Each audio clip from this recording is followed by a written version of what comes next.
Buenos días chicos, bienvenidos un día más a academiapolicial.es, una iniciativa de todopolicía.com. Como veis hemos decidido cambiar el fondo de las diapositivas. Ahora las diapositivas serán con un fondo blanco contrastado contra unas letras negras. Esperamos que esto os facilite el estudio y no os fatigue tanto la vista. En el día de hoy vamos a tratar el tema 2, tema dedicado a la Constitución. Los que ya estéis más familiarizados con el tema de la Constitución sabréis que es un tema un tanto extenso. Por lo tanto, es dividido en dos temas, en el tema 2 y en el tema 3. En el tema 2 hablaremos sobre la Constitución española, su estructura y caracteres de la Constitución.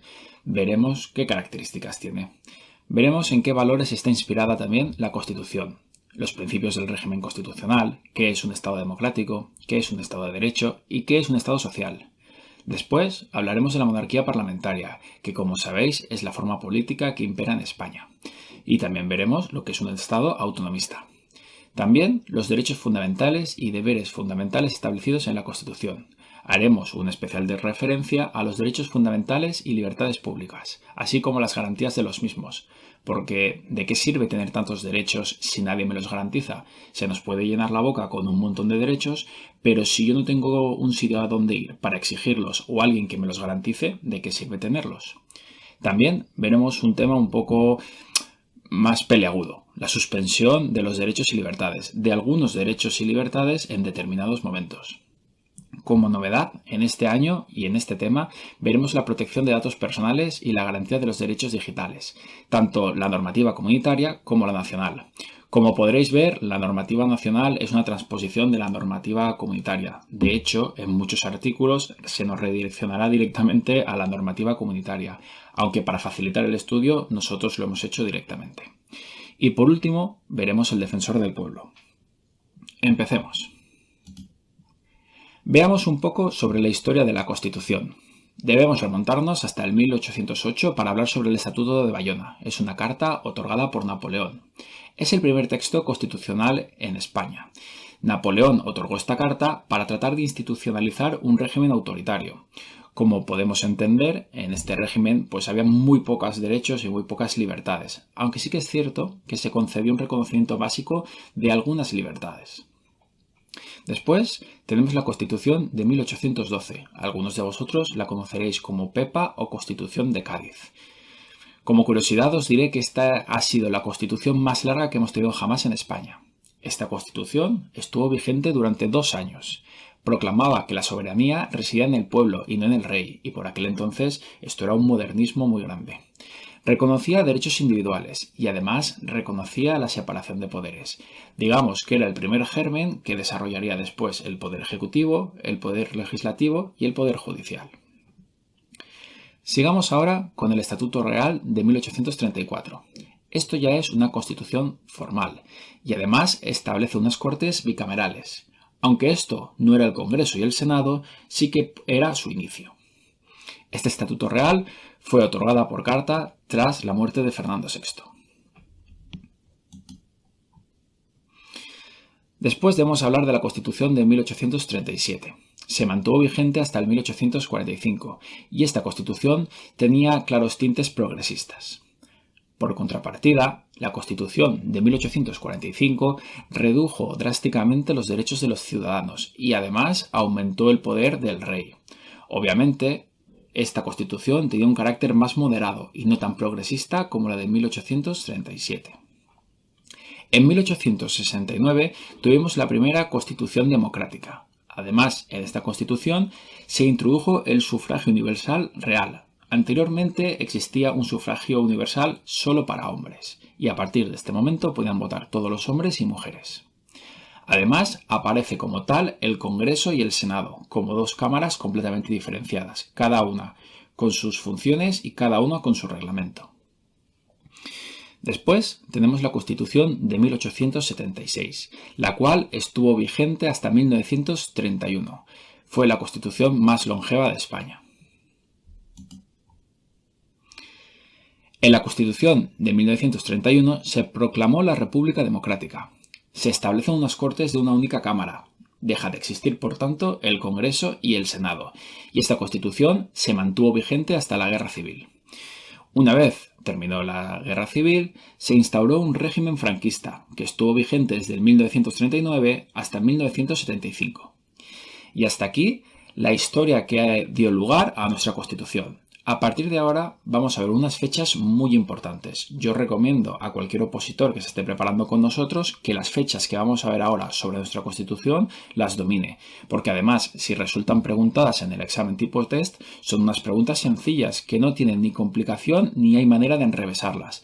Por lo tanto, yo recomiendo encarecidamente saberse estas fechas. Bien, la primera fecha que debemos de conocer es el 26 de julio de 1977, en la cual se crea una comisión constitucional cuyo objetivo es crear el texto constitucional. En julio de 1978, o sea, un año después, se debate este texto en el Congreso, el cual es aprobado. En el 31 de octubre de 1978, las Cortes Generales aprueban el texto por mayoría aplastante. Ha sido una de las pocas situaciones en las que todos los partidos políticos se han puesto de acuerdo para aprobar algo.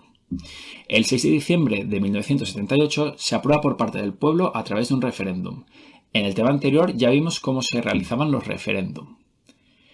Pues bien, esta decisión, como tenía una trascendencia política y social muy importante, se tuvo en cuenta la voluntad del pueblo y el pueblo votó a favor de que se instaurase esta Constitución. El 27 de diciembre de 1987 es sancionada y promulgada por el rey ante las Cortes Generales. El 29 de diciembre de 1987 es publicado en el BOE y además entra en vigor en ese mismo día. Ya sabemos que las leyes tienen un vacatio legis. En el caso de la Constitución entró en vigor el mismo día que se publicó, ni el día después ni a los 20 días, el mismo día que se publicó. El 27 de agosto de 1992 se produce un hecho único hasta la fecha, que es la primera reforma de la Constitución, la cual introduce una modificación que permite el derecho al sufragio activo y pasivo de los miembros de los Estados miembros de la Unión Europea. Ojo, solo en elecciones locales. Imaginémonos que un ciudadano de cualquier estado de la Unión Europea está empadronado y tiene la condición de vecino en un pueblo. Pues podrá bien votar en las elecciones locales o bien ser votado en las elecciones locales, pero únicamente en las elecciones locales. El 27 de septiembre de 2011 se produce la segunda reforma, la cual modifica el principio de estabilidad presupuestaria de las administraciones públicas, o dicho de otro modo, establece un techo de gasto al cual se pueden endeudar las administraciones públicas. Veamos ahora la estructura de la Constitución. La vamos a ver desde un punto de vista material. Lo primero que encontramos es el preámbulo. Lo que debemos saber del preámbulo es que este no tiene fuerza jurídica. ¿Qué significa esto? En el preámbulo no vamos a encontrar ni mandatos de obligado cumplimiento ni normas. Lo que sí que vamos a encontrar es una declaración de intenciones. Marca el espíritu con el cual se ha creado la Constitución y sienta sus bases ideológicas. Esto es parecido a los principios generales del derecho que vimos en el tema anterior. Como ya he dicho, el preámbulo no tiene normas ni mandatos. Lo que sí señala es qué intención tiene la Constitución, para qué se ha hecho, cuáles van a ser los caminos a seguir y cuál es el objetivo. Determina que el sistema que rige es un sistema pluralista. La Constitución española admite y acepta que hay pequeñas diferencias que diferencian unas comunidades de otras y esas diferencias nos hacen únicos, pero además enriquecen el conjunto.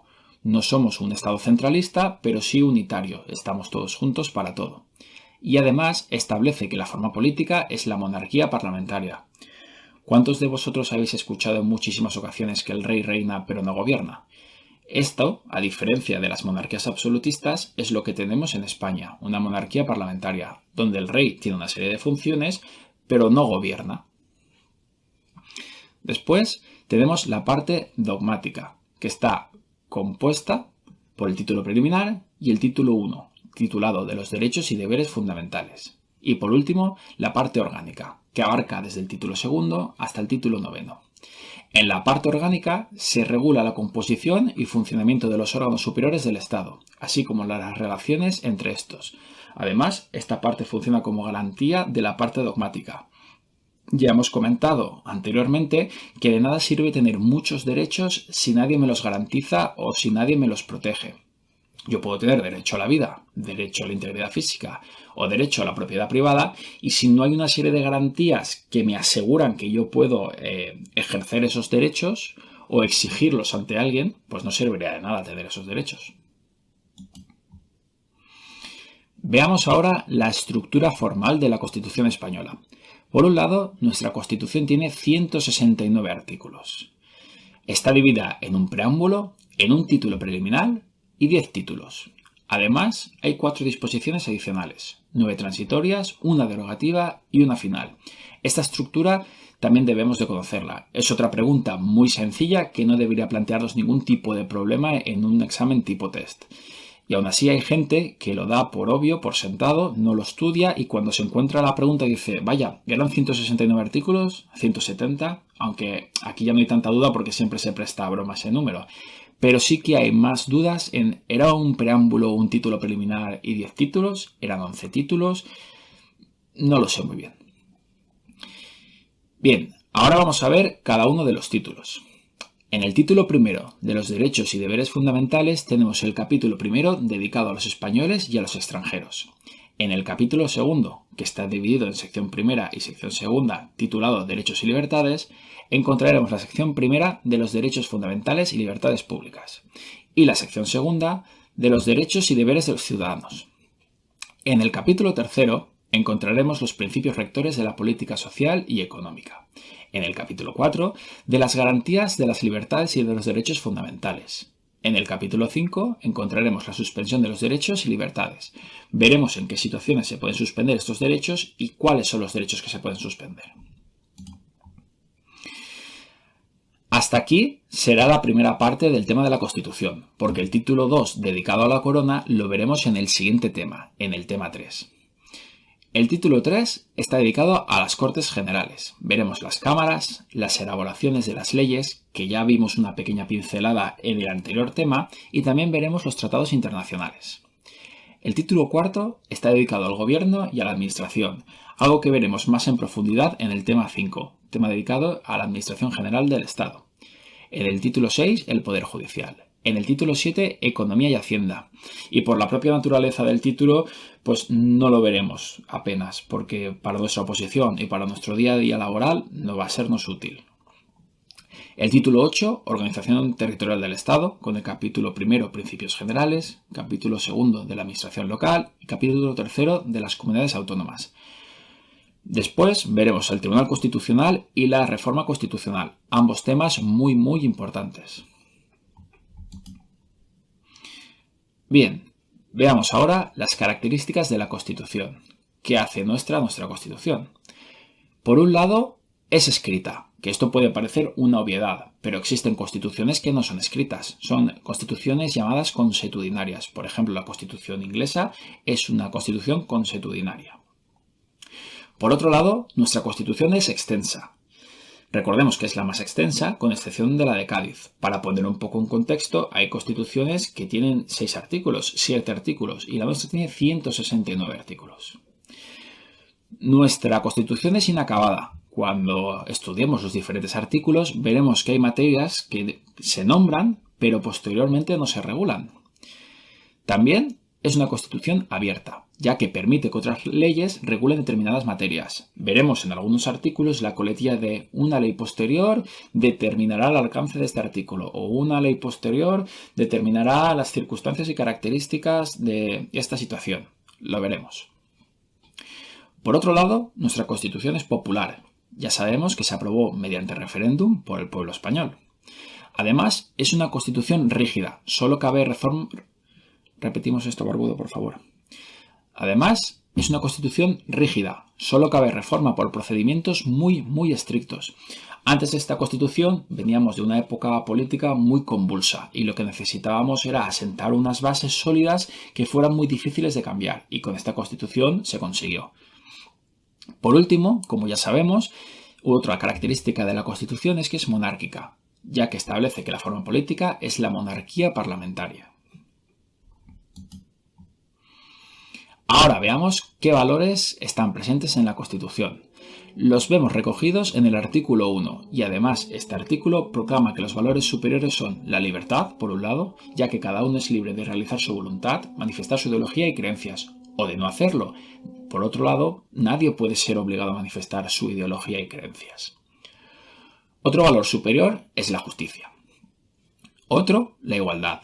Es un valor que veremos ampliamente desarrollado en el artículo 14, pero a modo de resumen señala que todos los españoles son iguales ante la ley y no se puede discriminar a nadie por motivos de sexo, raza, creencia, etcétera, etcétera. Por último, el pluralismo político, que también está desarrollado en el artículo 6 de la Constitución española. En España, casi cualquier idea puede defenderse desde un partido político mientras se haga legalmente. Esto lo que asegura es que todas las ideas y todas las opiniones puedan estar representadas. Veamos una pregunta, a ver si ha quedado claro cómo se estructura la Constitución española y todos le hayáis dado la importancia que se merece. La opción A es un preámbulo, un título preliminar y 10 títulos. La opción B, un preámbulo y 11 títulos. La opción C, un preámbulo, un título preliminar y 11 títulos.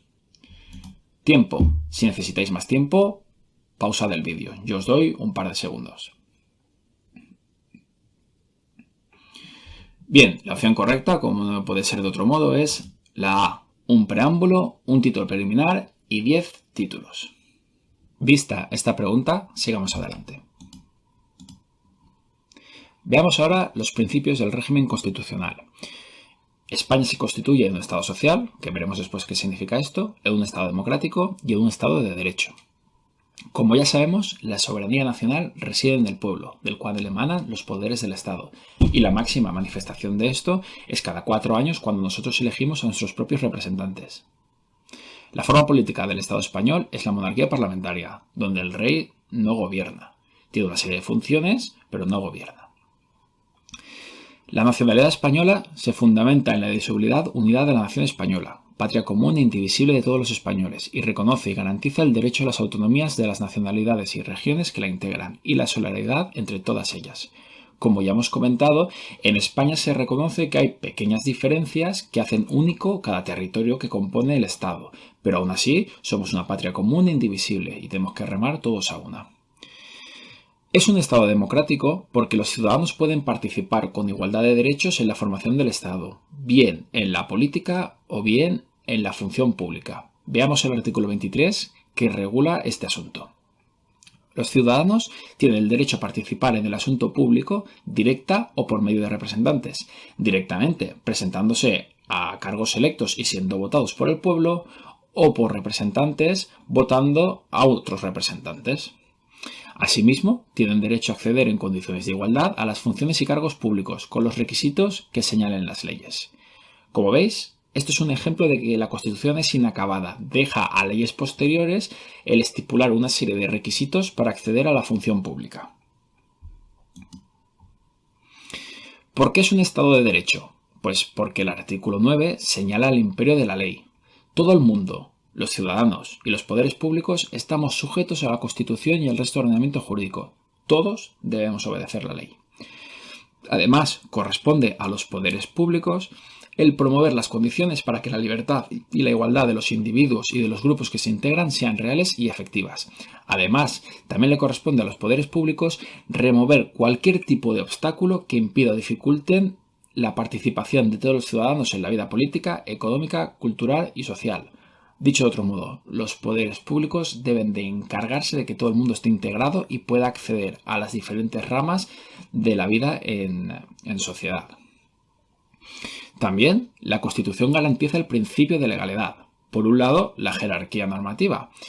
¿Qué es esto? Pues recordemos que hay una serie de materias que están restringidas que solo se pueden regular a través de una ley orgánica.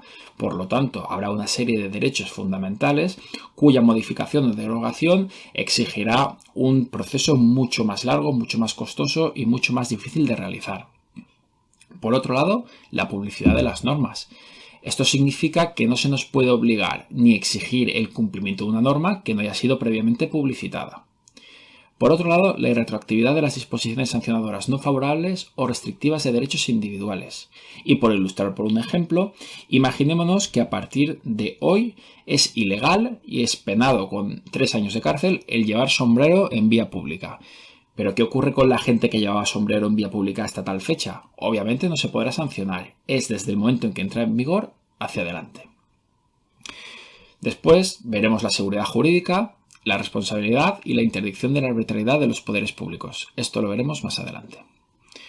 Por otro lado, otra característica del Estado de Derecho es la división de poderes. Por un lado tenemos el poder legislativo, compuesto por el Congreso y el Senado, las Cortes Generales, dicho de otro modo, que va a crear leyes.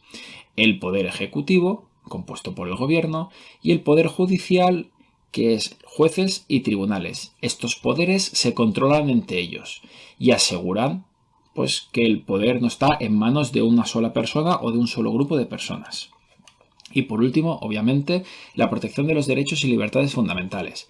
Ya hemos dicho varias veces a lo largo de este vídeo que de nada sirve tener muchos derechos si yo no tengo unas garantías o alguien ante quien reclamar estos derechos.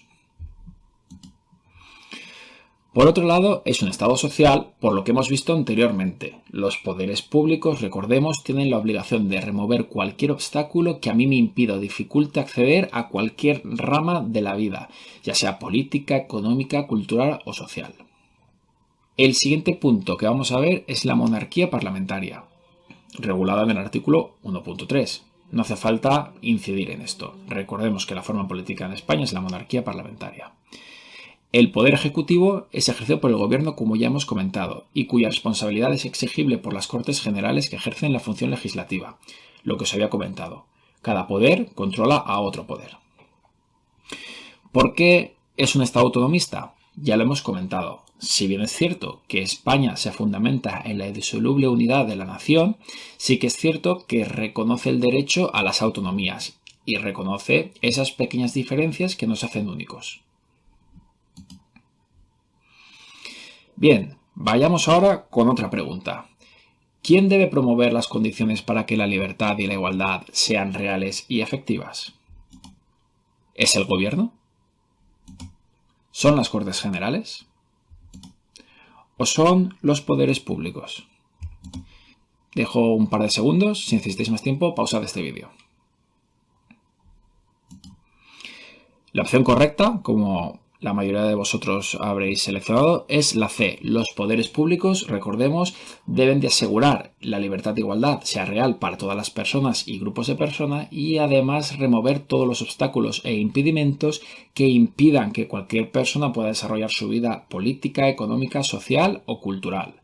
Recordemos esto porque lo he visto preguntado muchas veces en exámenes oficiales. Y con esta pregunta terminaríamos el primer vídeo dedicado al tema 2, tema, como ya sabemos, dedicado a la Constitución. Si tenéis cualquier tipo de duda, estoy a vuestra entera disposición en el foro y nos vemos en el siguiente vídeo. ¡Hasta luego! Si te está gustando esta videoclase, recuerda que puedes adquirir tu mes en academiapolicial.es.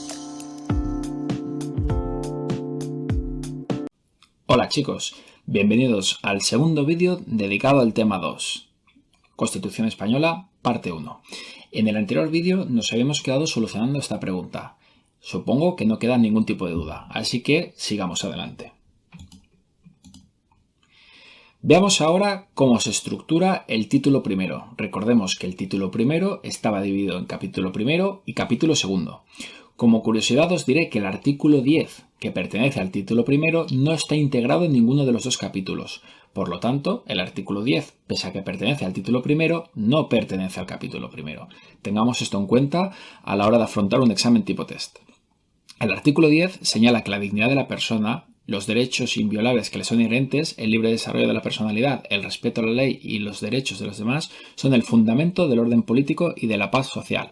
O dicho de otro modo, el individuo es el fundamento del orden político y de la paz social, y que garantizando esta dignidad y estos derechos se garantiza el orden político y la paz social.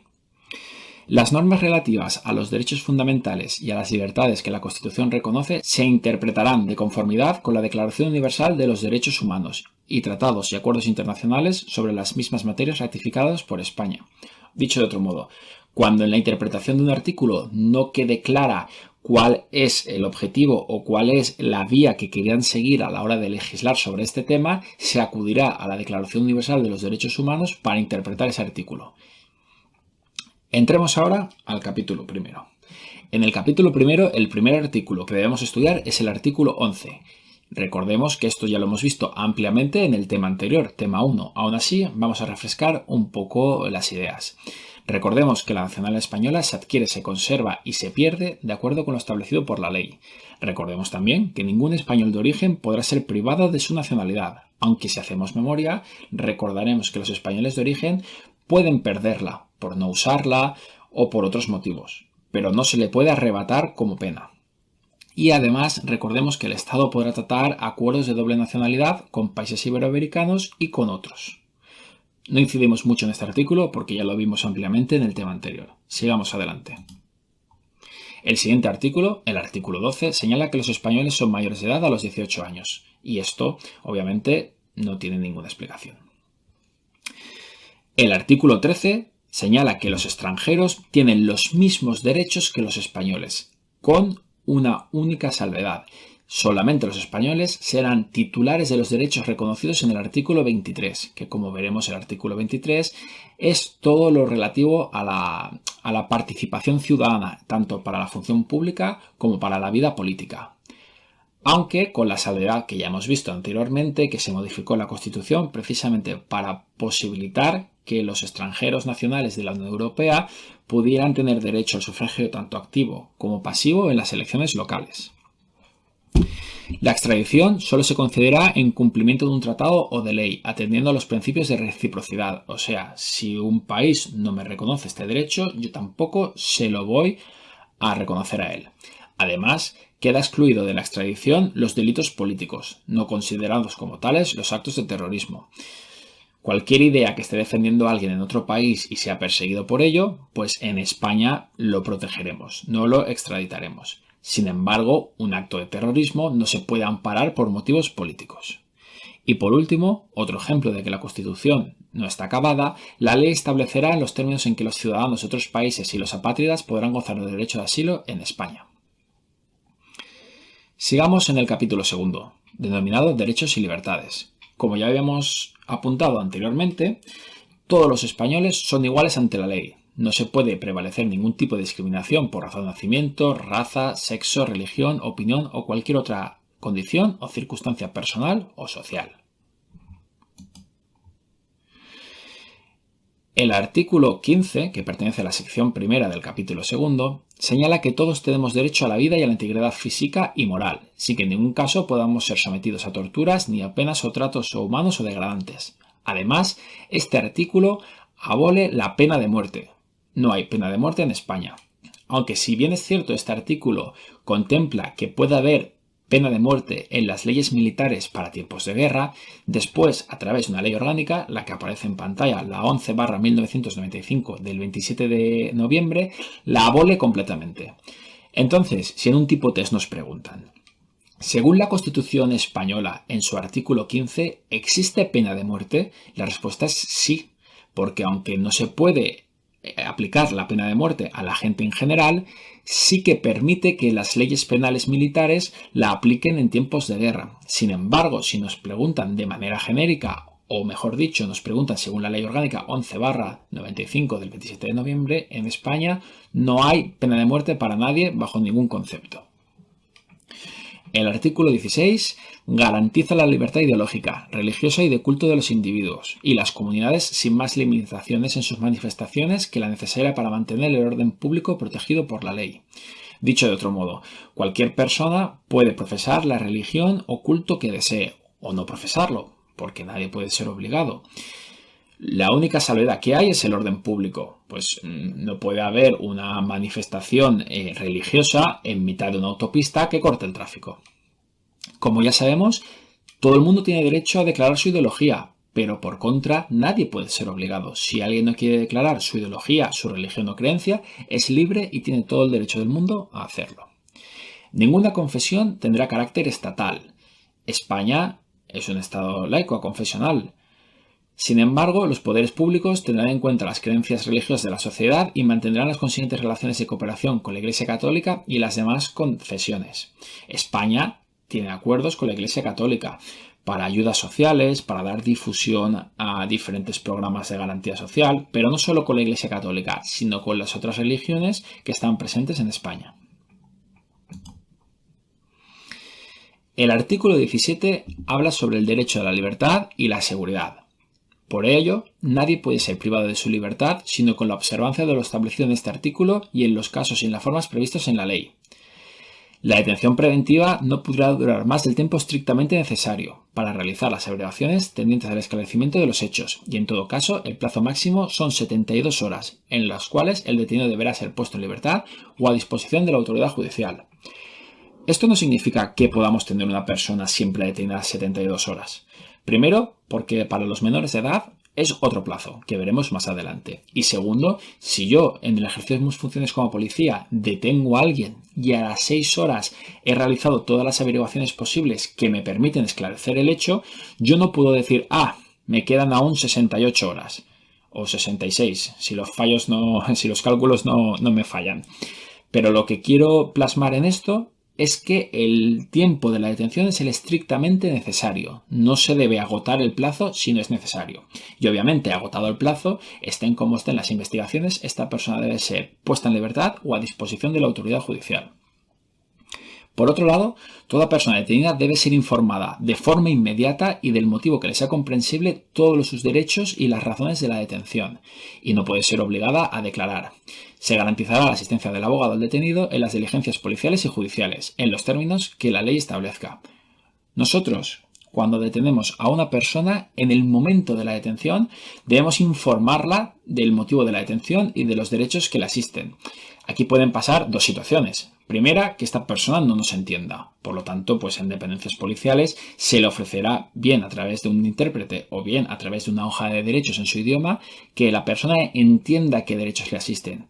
O por otro lado, imaginémonos que la detención se ha realizado en una zona problemática y que en ese momento no podemos pararnos a leer los derechos. Esta persona se engrilleta, se introduce en el vehículo policial y se sale de ahí lo antes posible.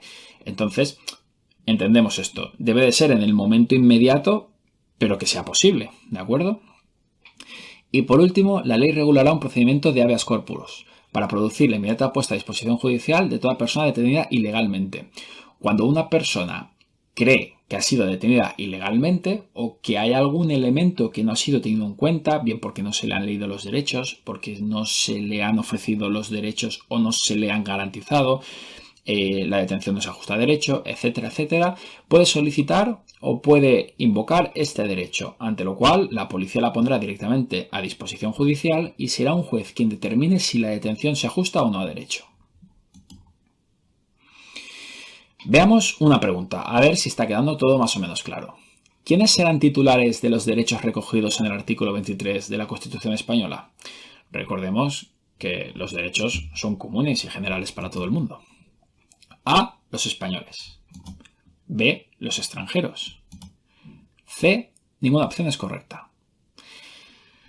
Tiempo. Dejo unos segundos. Quien necesite más tiempo, que le dé al pause.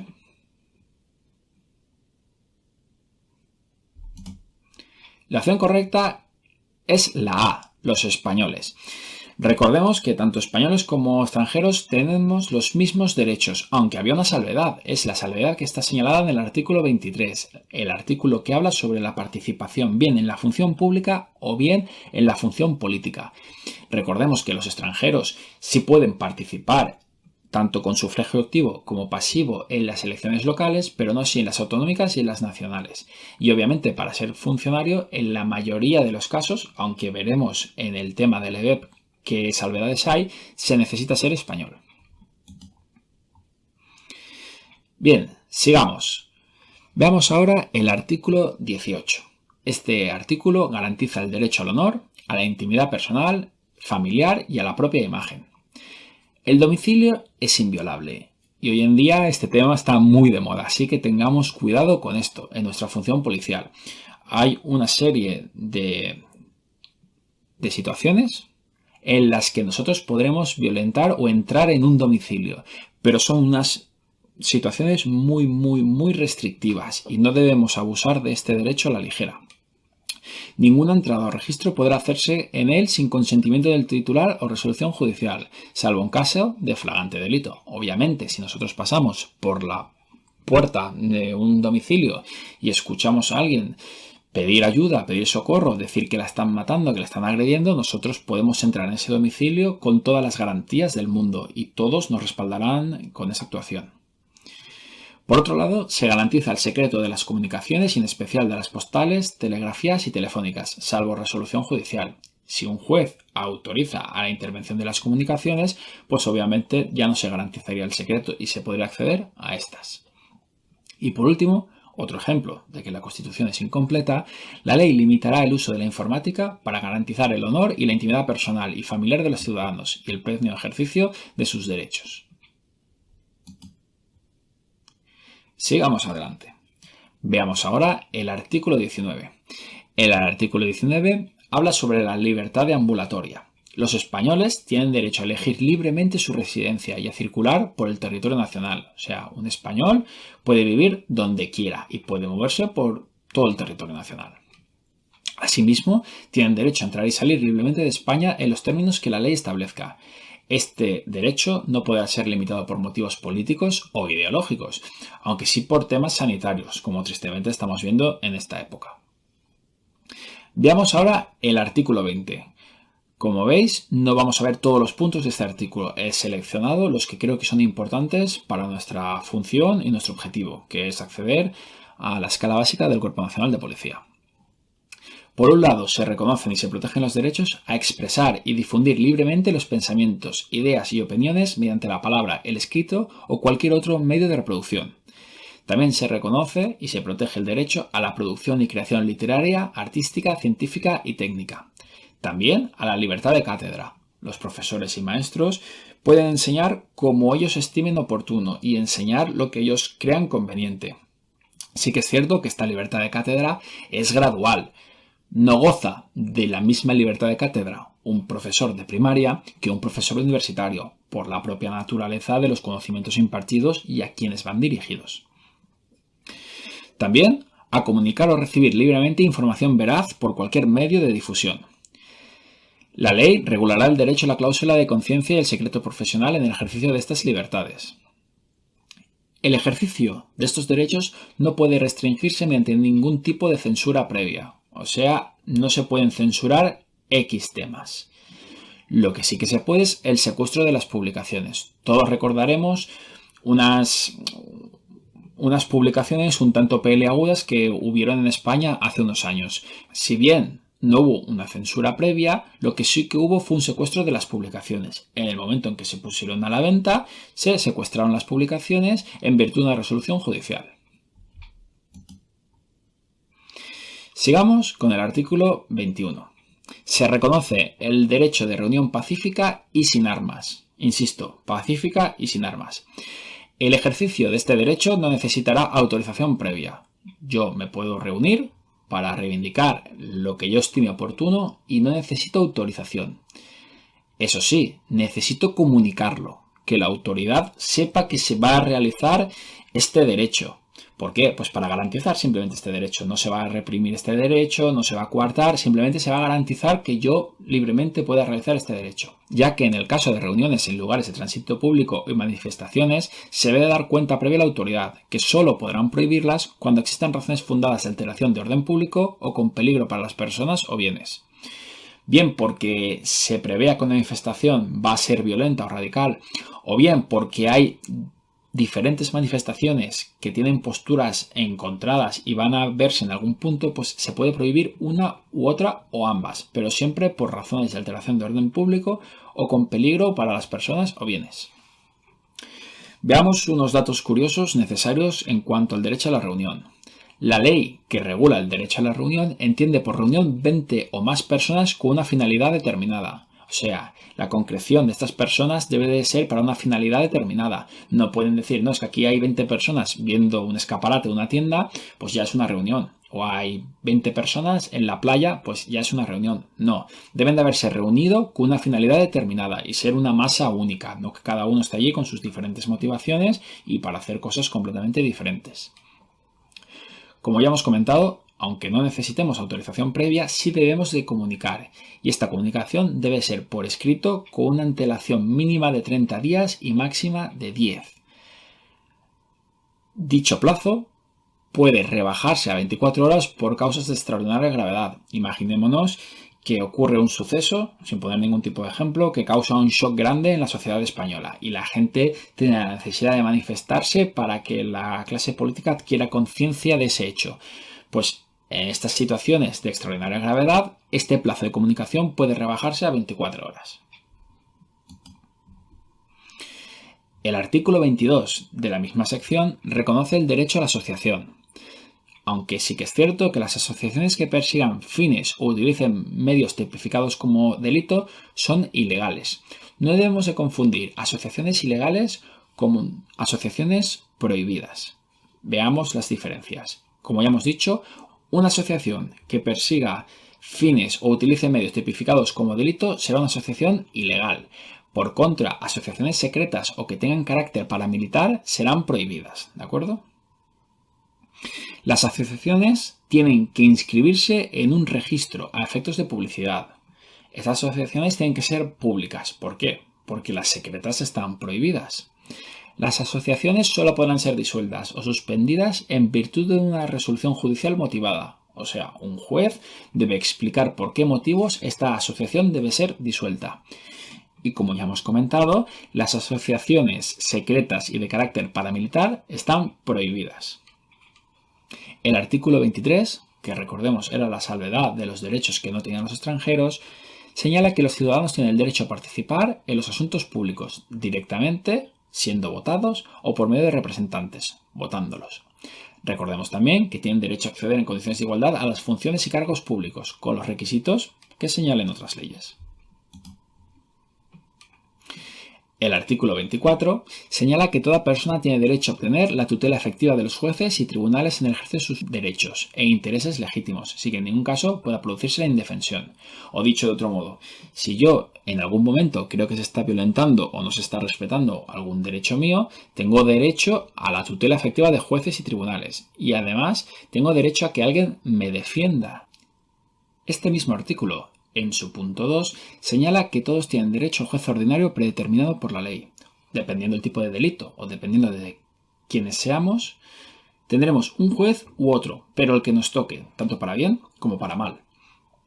También tenemos derecho a la defensa y a la asistencia de un letrado. Recordemos que no se puede producir la indefensión. Incluso aunque no tengamos recursos económicos para costear este abogado, puede que tengamos derecho a la justicia gratuita y un abogado del turno de oficio nos asistiría. Siempre que alguien nos denuncie, tenemos derecho a ser informados de esta acusación para poder preparar nuestra defensa. Además, a que el proceso sea público. ¿Por qué? Porque ¿qué mayor garantía de transparencia que algo sea público? Además, este proceso tiene que ser sin dilaciones indebidas. De hecho, estas dilaciones indebidas, como estudiaremos en temas posteriores, puede ser causa de atenuación de una pena y deben de cumplirse todas las garantías. La persona acusada puede utilizar cualquier tipo de prueba que cree oportuna para demostrar su defensa y además tiene derecho a no declarar contra sí misma, a no confesarse culpable y además a la presunción de inocencia. Todo el mundo es inocente mientras no se demuestre lo contrario. Además, la ley regulará los casos en que por razón de parentesco o de secreto profesional no se estará obligado a declarar sobre hechos presuntamente delictivos. Por ejemplo, yo no tengo obligación ni de declarar ni de denunciar a mi propio hijo. O por ejemplo, un ministro de cualquier culto o religión no está obligado a denunciar aquello que conozca o sepa por secreto de confesión. Y con esto, chicos, terminaríamos el segundo vídeo dedicado al tema 2, tema que habla de la Constitución. Espero que esté quedando todo más o menos claro. Si queda cualquier tipo de duda, estoy en el foro para resolverla encantado. Y nos vemos en el tercer vídeo. Hasta luego. Siempre contigo.